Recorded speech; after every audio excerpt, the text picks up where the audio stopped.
معلومه هناكل العيله كلها. انا معايا ربع يخرب كيلو بيتك يا طه.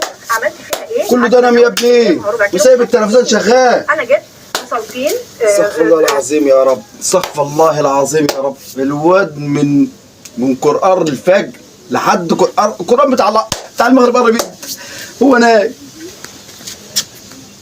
يا طه يا ولا يا مين؟ يا ابن امي يا ابني. اي امي يا ابني حرام عليك. اي يا ابني نايم اليوم كله. اعمل بس جو، انا صايم اعمل ايه؟ صايم ماشي يا ابني، ما الدنيا كلها صايمه ومفيش الا انت اللي صايم. انا اعمل شو ابا ايه؟ اعمل ايه؟ مفيش حاجه اعملها، اعمل ايه؟ يا ابني هتنام اليوم كله. امال اعمل ايش؟ ما انا بسهر طول الليل. تسهر كل الليل؟ ايوه تسهر طول الليل وتنام طول النهار؟ ايوه هو ده الصيام يا ابني؟ هو ده الصنف بتاعي. حرام عليك يا طه. اوه انا مش عارف اعمل ايش معاك يا جدع، مش عارف انام منك شويه يعني. مش عارف تنام مني شويه؟ انا همشي، انا راح انام في الغايه.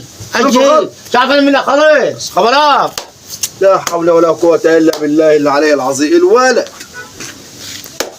بينام اليوم كله، اليوم كله نايم. يخرب بيتك يا طه.